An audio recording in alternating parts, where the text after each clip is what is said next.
So as I was reading through the story, which is a great story, how confident are you in these numbers? Pretty confident. So, as you know, there are two buckets. The first bucket is just JPM stock. And that's very clear. That's public. It's out there. The valuations on that's very clear.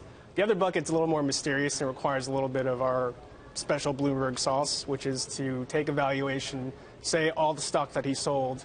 He was lucky he got fired by Sandoval, by the way, because he didn't sell when it was 90% down, right?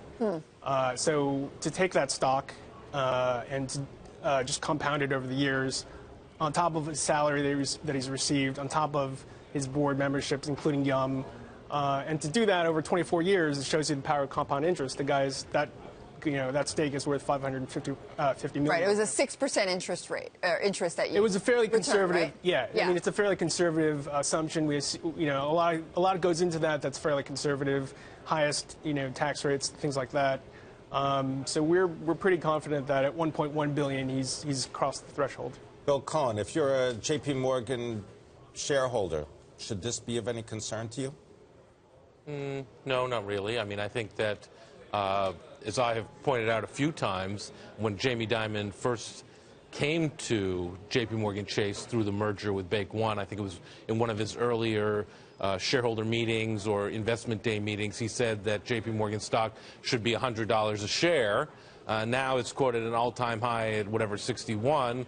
He's still got like $40 a share that he owes shareholders. It's been a tough ride to be a J.P. Morgan shareholder, during the last, 5 or so years. It has been, but it makes you wonder. I mean, he's a pauper compared to some of his colleagues on Wall Street, right? I mean, as you rightly point out, Steve Schwartzman worth something like what?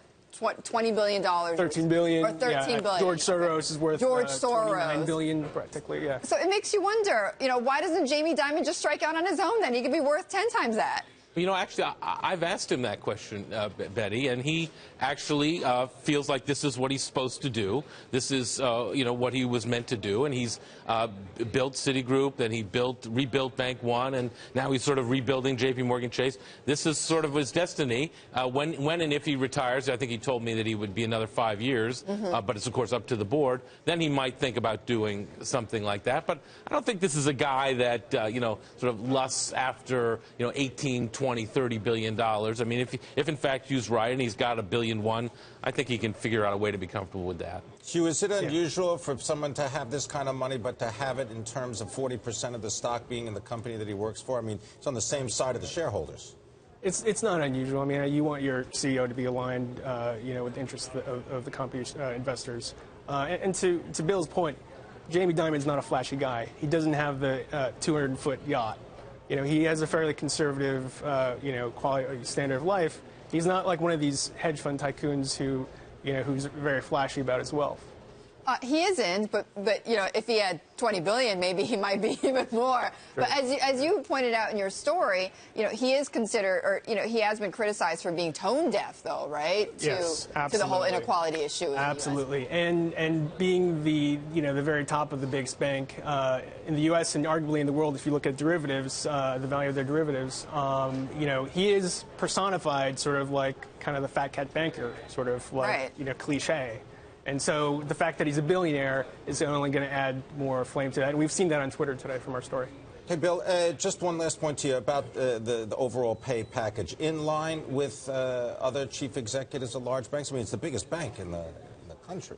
Yeah, I mean, he and Lloyd Blankfein sort of jockey for a position of who gets paid the most in any given year, Lloyd being, of course, the CEO of Goldman Sachs. But if you look, over the years, people like, Sandy Weil, who you mentioned, of course, and Bruce Wasserstein and Michel David-Vey, I mean, other sort of pure banker types have also crossed the $1 billion threshold. I mean, if Jamie Dimon isn't able to cross that threshold after all that he's done, you kind of wonder. Something's wrong. I mean, look, it's a lot of money. We're not going to feel sorry for the guy. But, I kind of think that this probably makes sense on some level. I mean, counting angels on the head of a pin.